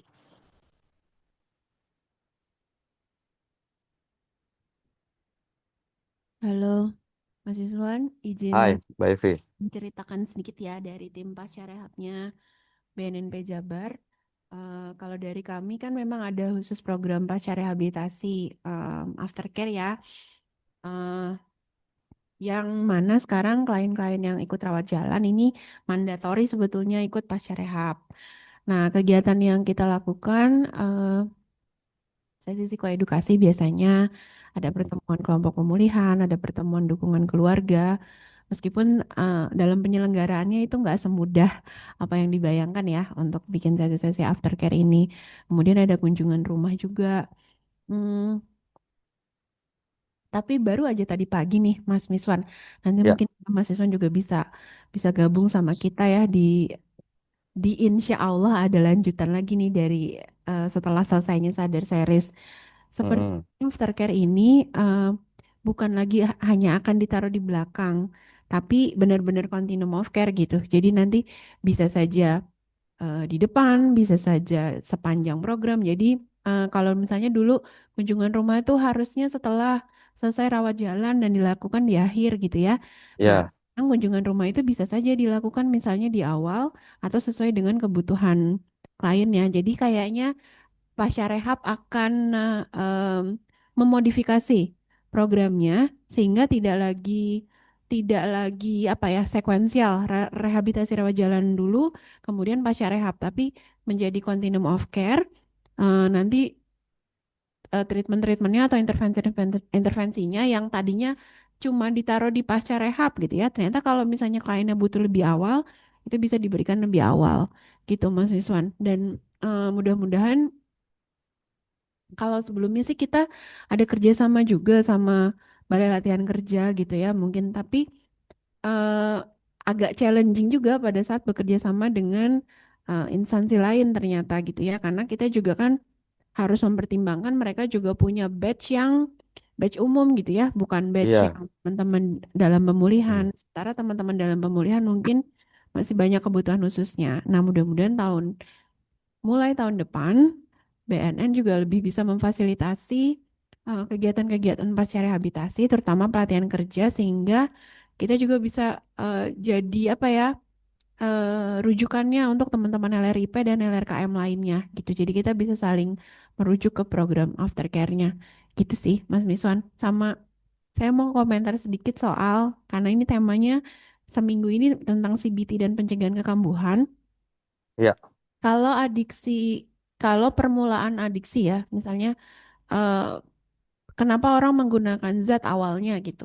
Kalau itu adalah sesuatu yang dipelajari, kenapa orang mempertahankan penggunaan zat?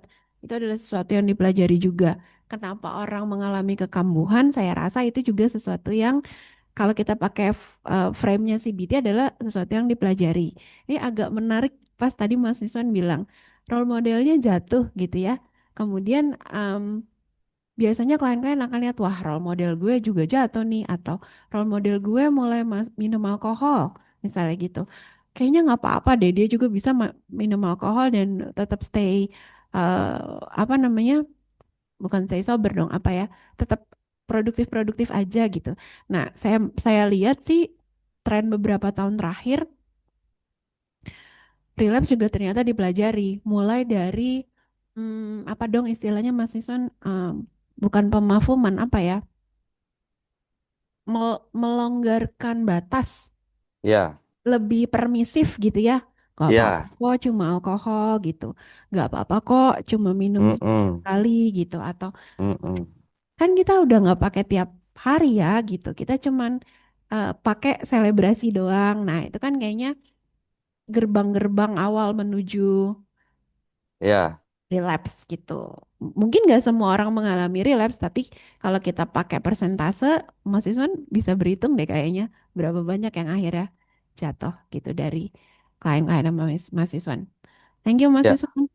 Makasih Mbak Ivi. Lama nih nggak ketemu Mbak Ivi nih. Ya, Izin Bang. ya silakan Pak. Oke, aku mau nambahin nanya.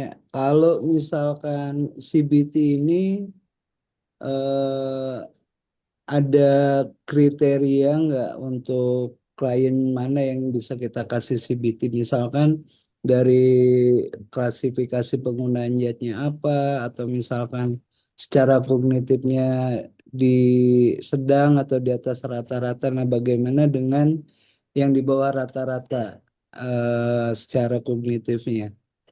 Itu sih Mbak, Bang Miswan. Maksud I- aku apa nih yang paling cocok yang bisa kita kasih CBT? Makasih. Ya, masih Pak.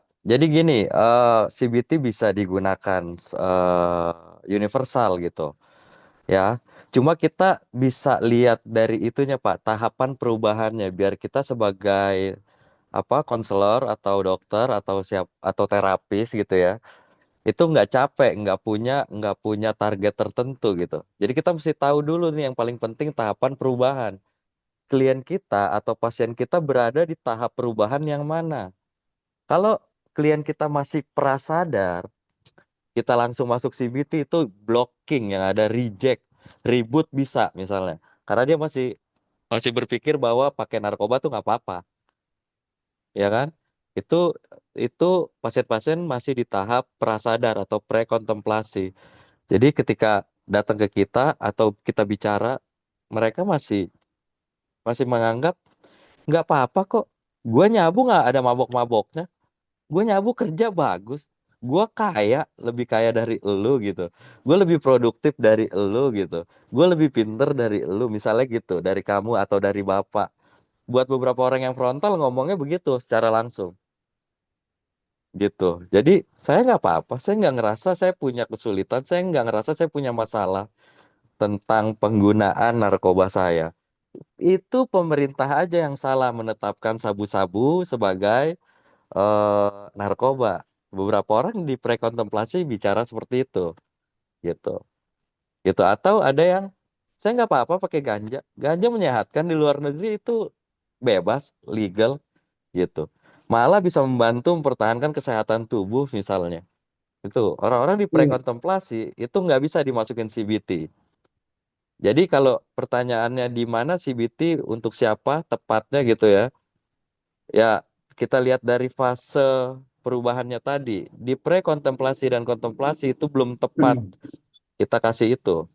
Nah, kemudian kalau kita tanya tadi mengenai intelektualitasnya, CBT memang mengajarkan kognitif dan perilaku. Ya, balik lagi pembelajaran kita, kalau memang kita lihat klien kita itu intelektualitasnya, cara berpikirnya juga memang kurang, ya kita naikkan itu dari CBT tadi, pembelajaran-pembelajaran kecil tadi, mengerti makna, atau sesimpel mungkin bangun pagi, cara merapikan tempat tidur dulu misalnya, itu udah masuk CBT gitu Pak. Yang simpel-simpel gitu. Ibaratnya kalau kita punya anak, ya kita sebenarnya sudah menjalankan itu. Anak kita biasanya lepas sepatu sembarang di depan. Ini kita sudah mulai mengajarkan nih sini nak. Kalau pulang sekolah, sepatunya dilepas, pakai tangan ya, jangan pakai kaki lagi. Lalu kemudian dielap dulu, masukkan ke kotak sepatunya atau ke rak sepatunya.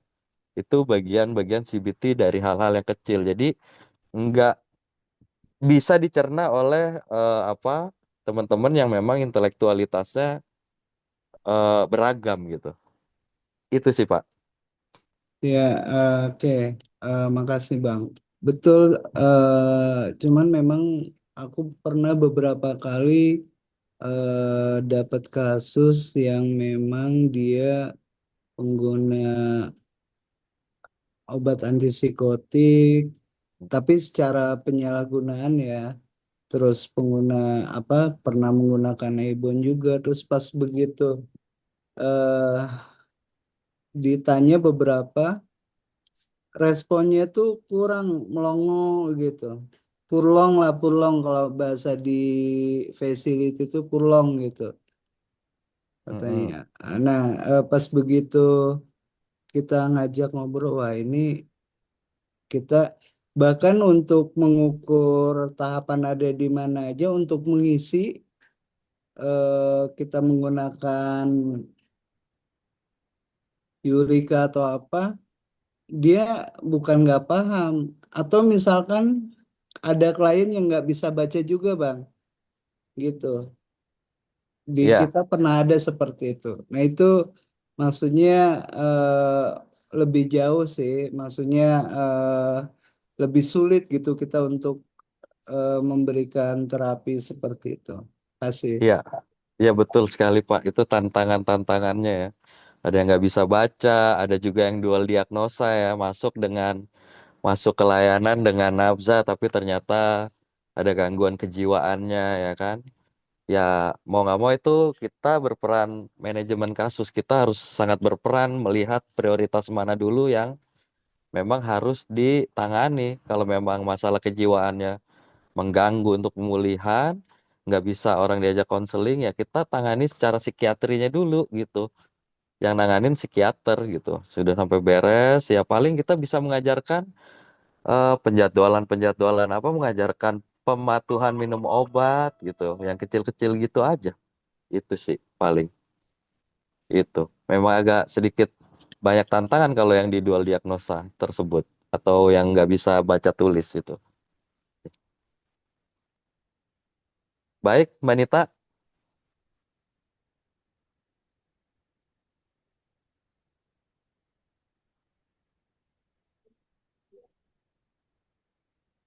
Oke, Bapak Ibu ada yang mau ditanyakan atau mau sharing? Boleh raise hand atau chat di kolom chat ya.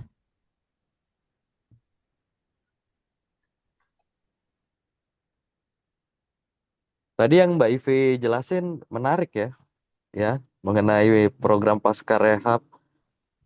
Ya, saya sih berdoa BNN punya BLK-nya sendiri gitu ya, sehingga bisa memfasilitasi teman-teman nih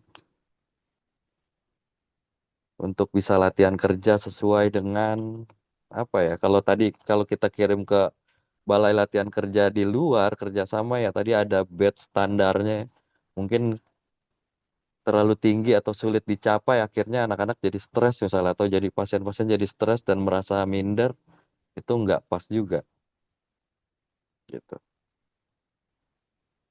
Mas Miswan, Semoga iya. bersedia ya nanti diundang lagi. Kayaknya ini diskusinya bakal panjang deh.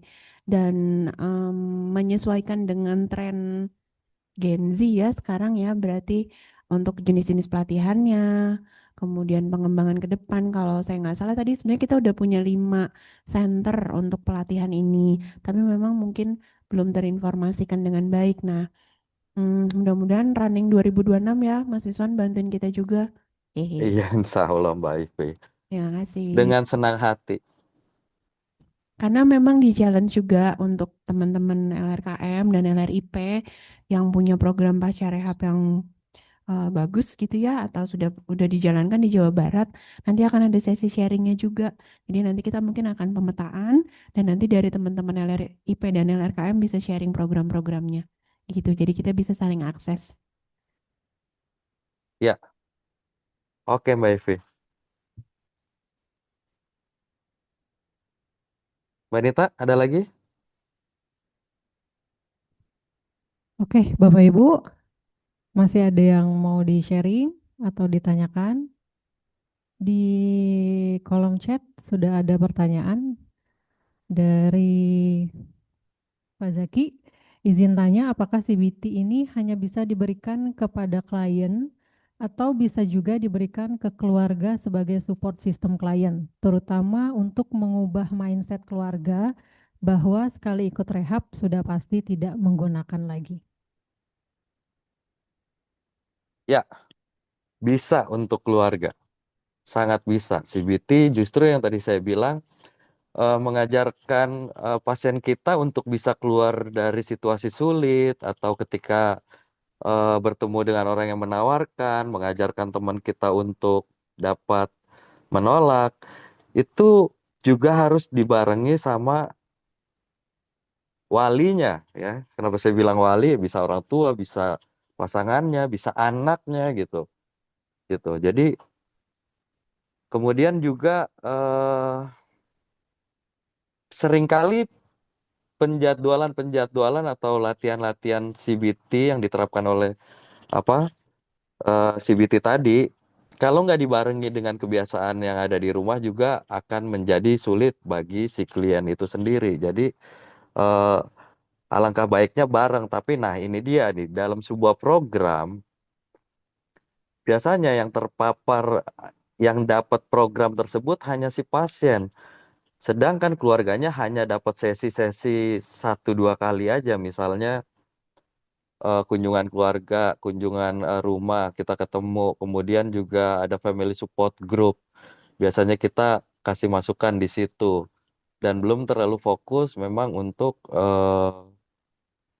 memberikan CBT itu secara khusus, secara terjadwal. Itu sih biasanya permasalahan yang ada. Maka dari itu biasanya kita mensiasatinya, kalau saya sendiri siasatinya, kalau ada pasien datang kemudian memang sudah di asesmen terus akhirnya rawat jalan, itu kita kasih tahu gitu. Ini pihak keluarga harus senantiasa bekerja sama apabila memang dari pihak yayasan atau dari pihak kita ingin mengetahui sesuatu lebih lanjut demi pemulihan kliennya itu sendiri, dan mohon bantuannya nanti misalnya setelah dia dirawat jalan pulang, itu nanti yang membantu pelaksanaan terapinya adalah orang rumah, sehingga pertama orang rumah juga harus ikuti siklusnya tadi. Misalnya kita dorong pasien kita membuat penjadwalan dari mulai pagi hari ya beberapa orang bahkan dari mulai sholat tahajud di tengah malam gitu. Tapi kendalanya adalah itu tidak terbiasa di rumahnya atau di walinya atau di pasangannya gitu. Dan yang membuat emosional itu adalah pasangannya misalnya. Percuma saya sholat, tapi pasangan saya masih begitu. Masih di rumah, masih tidur semaunya bangunnya, males-malesan, juga rumah berantakan atau kamar berantakan. Nah, berarti pasangannya serumah itu harus diberesin. Dipanggil lagi, Anda punya masalah apa gitu. Kita harus terbuka. Mau nggak saya bantu? Mau nggak gitu. Mau nggak kita bersama-sama nih ngeberesin masalah ini? Mau. Disitulah CBT berperan buat keluarganya. Gitu sih Bang Zaki. Dari yang lain, ada yang mau ingin tambahkan?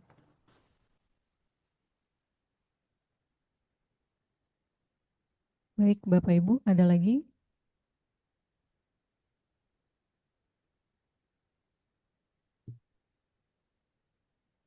Izin Bang, Ya, Pak. eh kalau saya mau nanya sih, maksudnya kalau relapse itu ada apa ya, hubungan antara relapse dengan mekanisme coping tuh ada nggak? Hubungan. Ya, Ada. Mekanisme coping juga diajarkan di kognisi tadi, cara menghentikan pikiran ya, cara menyelesaikan masalah gitu-gitu kan. Coping stress ya, problem coping diajarin ya. Semakin bagus mekanisme coping seseorang ya semakin kuat gitu. Diharapkan menjadi benteng pertahanan yang kuat agar seseorang tuh nggak jatuh lagi gitu. Itu sih, itu sangat sangat berpengaruh, Bang. Kemampuan jadi untuk menolak gitu. jadi kalau misalkan copingnya belum belum punya coping lah dikatakan, atau copingnya masih lemah, kemungkinan untuk relapse-nya itu tinggi, maksudnya gitu. Bisa juga Bang kalau melihat tadi ada tahapannya kan, ada tahapan mental ya, ada tahapan mental dan emosi gitu. Itu erat kaitannya sama kemampuan kita mengatasi masalah, baik masalah yang ada secara fisik maupun masalah yang memang ada di pikiran gitu, ya. Makanya eh makanya kalau di facility kan ada doa kedamaian sampai dengan kita minta kebijaksanaan untuk bisa membedakan masalah yang masih bisa kita selesaikan dengan masalah yang memang ya kita terima dengan lapang dada gitu. Jadi mekanisme coping berperan sangat besar gitu. Kalau seorang belum bisa kemampuan copingnya jelek, ya bisa jadi di sebuah tempat dia akan sulit untuk mengantisipasi ajakan, mengantisipasi situasi yang beresiko tinggi itu sih Bang. Karena situasi tadi bisa jadi yang tadi saya bilang tahapan awalnya tuh datangnya di mindset ya, datangnya tuh di emosional, di mental sebelum ke fisik tuh, sebelum dia memang betul-betul pakai gitu. Nah itu adanya di diri dia tuh di dalam kamar sendirian, di kamar mandi bisa pikirin itu. Nah CBT tadi juga mengupgrade tadi kemampuan untuk menghentikan pikiran, meningkatkan coping mau nggak mau gitu. Harus itu. Itu udah pasti basicnya. Ya, makasih Bang. Mbak Nita? Dikit masuk, Bang Wiswan. Ya, Bang Zaki. Menarik ya diskusi terkait coping strategi. Saya pengen nanya aja sih sebenarnya berdasarkan pengalaman Bang Wiswan atau dari Bapak Ibu yang ada di room terkait mekanisme coping ini atau coping strategi. Ini kan sebenarnya kalau menurut saya itu sifatnya tuh subjektif banget ya. Ya, Kayak personal klien itu bisa beda-beda gitu. Yang efektif bagi dia tuh apa.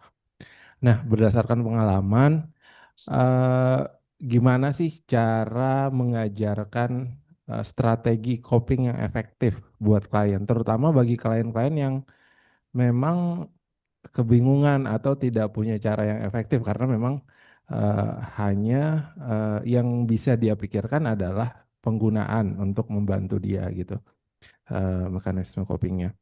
Nah, cara untuk mengajarkannya dan controllingnya seperti apa gitu. Mungkin boleh sharing berdasarkan pengalamannya.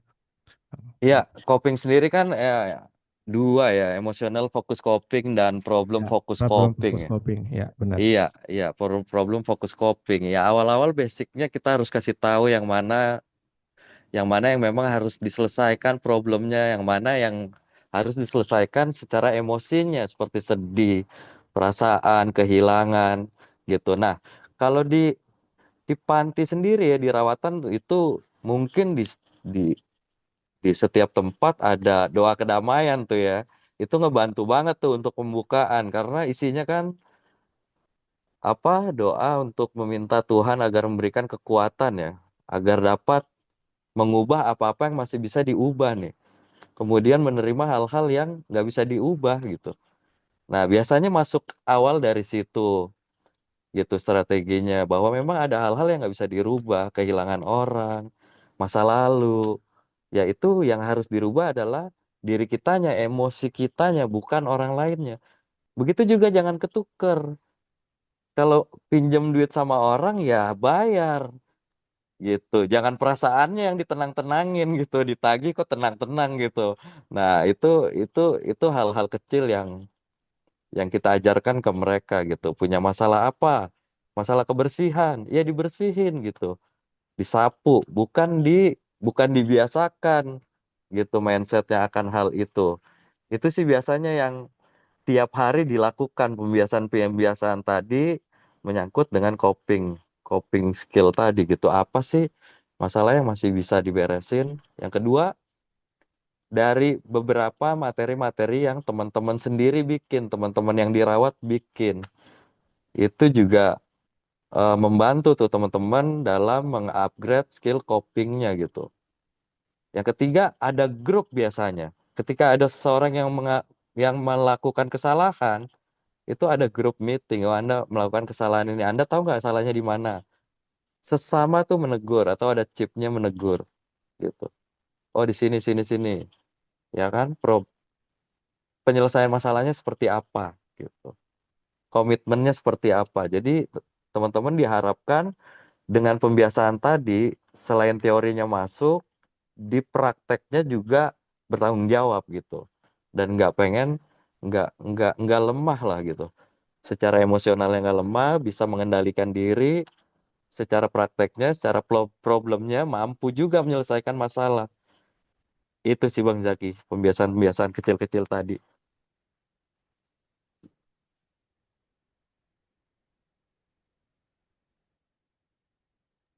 Mbak Nita mau tambahin? Baik, terima kasih Mas Wahyu Rahmat. Mungkin Bapak Ibu masih ada yang mau di-sharingkan atau ditanyakan?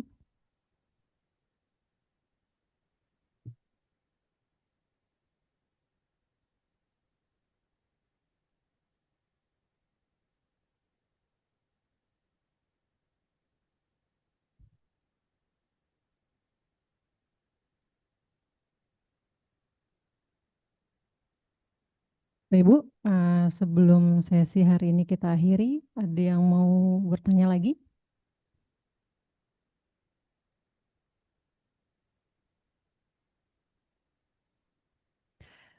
Kalau tidak ada, terima kasih Mas Miswan atas pemaparan materinya. Hari ini kita dapat insight yang luar biasa ya dari materi yang disampaikan.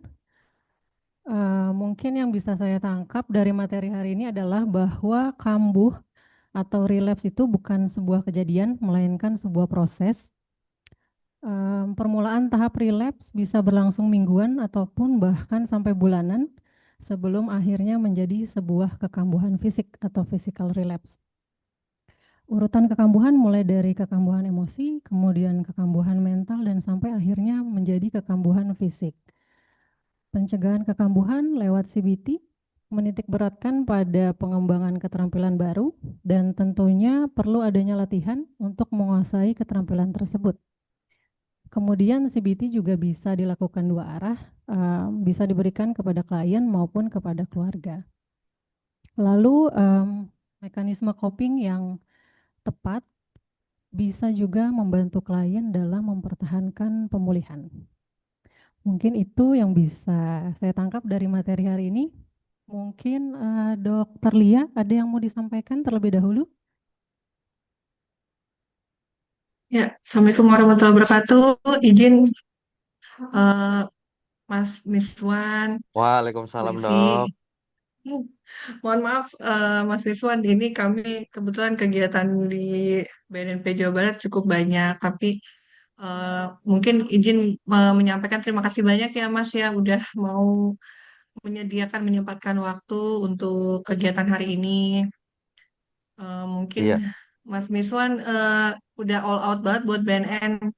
Karena nggak cuma waktu ya, juga merelakan salah satu petugas terbaiknya nih buat BNNP Jawa Barat ya. Makasih ya Mas Wiswan. ada 2 petugas saya di BNN. Iya, Oh, satu lagi udah ada yang nyangkut juga ya Mas ya. Aduh. iya, iya. Iya. Jadi Mudah-mudahan memang bisa jadi jariah. amin. Amin. Ya makasih banyak Mas Miswan. Ilmunya cukup luar biasa dan itu menarik banget yang tadi saya dengar ada apa namanya rehabilitasi mandiri. Ya mungkin apa bisa jadi salah satu ini juga ya karena untuk beberapa klien memang tidak mau untuk rehab bergabung dengan yang lain dan lain sebagainya. Mungkin dari kami sih sebenarnya kalau saya sendiri makasih banyak pokoknya Mas Wiswan udah menyediakan waktu dan Yes. apa mau berbagi tadi tuh sharing ilmunya juga mungkin hal yang banyak yang baru buat kita. Jadi kalau nanti ditanya-tanya lagi, mohon maaf ya Mas Wiswan ya. Gak apa-apa dok, dengan senang hati dok. Terima kasih banyak Mas Wiswan. Mungkin itu aja Mbak Nita. Makasih banyak ya Mbak Nita ya. Assalamualaikum warahmatullahi wabarakatuh. Waalaikumsalam warahmatullahi wabarakatuh. Terima kasih Dokli atas penyampaiannya. Baik, sebelum kita tutup, mungkin ada closing statement dulu dari Mas Miswan. Silakan. Ya, Indonesia pernah netapin di tahun berapa gitu bahwa Indonesia bebas narkoba. Tapi, ada tapinya nih. Ya, kalau relapse preventionnya kita belum kuatkan, akan sulit kita bebas dari narkoba, walaupun kita bisa mencegah pengguna baru. Demikian, Mbak Nita.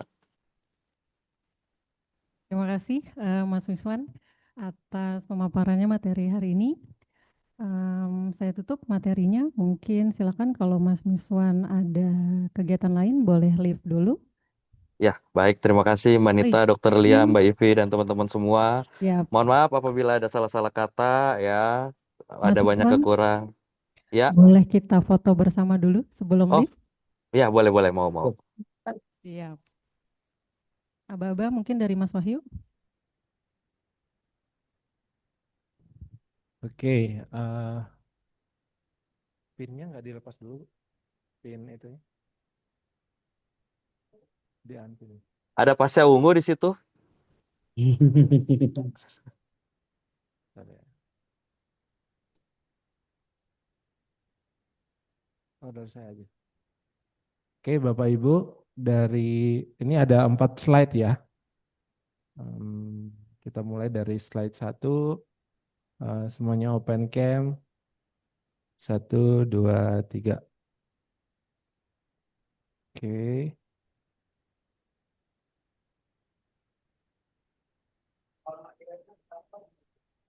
Sekarang ke slide 2. 1, 2, 3.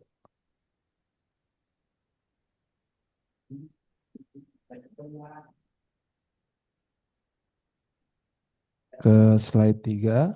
1, 2, 3.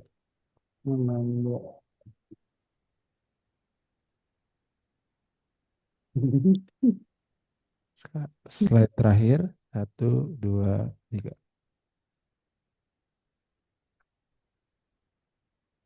Oke, terima Baik, kasih. terima kasih banyak. Sekali lagi mungkin kita bisa kasih applause buat Mas Miswan atas materinya hari ini.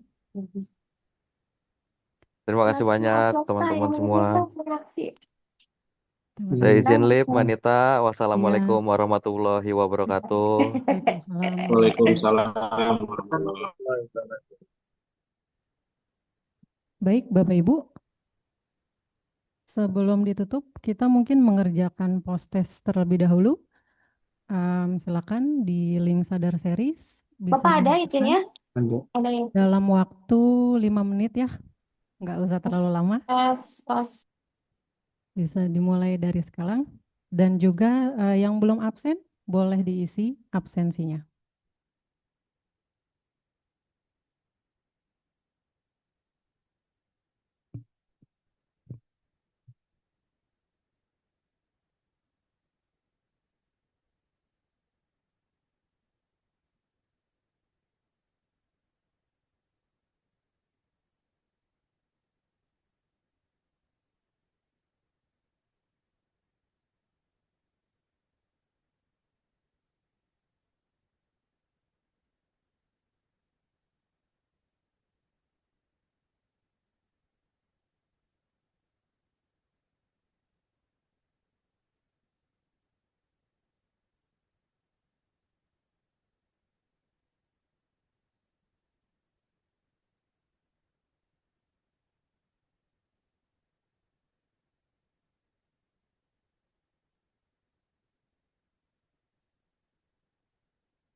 Ente yang belum kenal. Ger, masih di sana, Ger?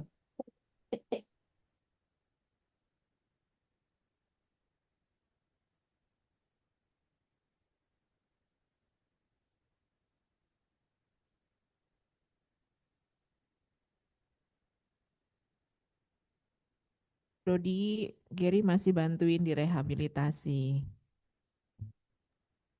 Aku mau dong. Kangen tahu. Nanti aja via grup ya, WA.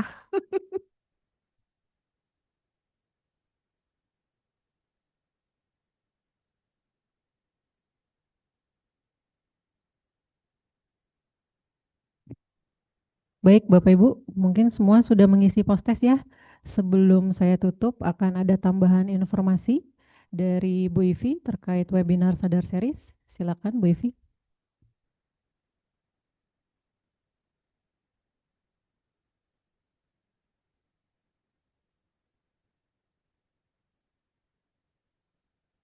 Baik, selamat pagi, selamat siang sih, udah siang ya. Selamat siang Bapak Ibu, rekan-rekan semua. Terima kasih untuk 80 partisipan yang masih setia bergabung di ruang Zoom.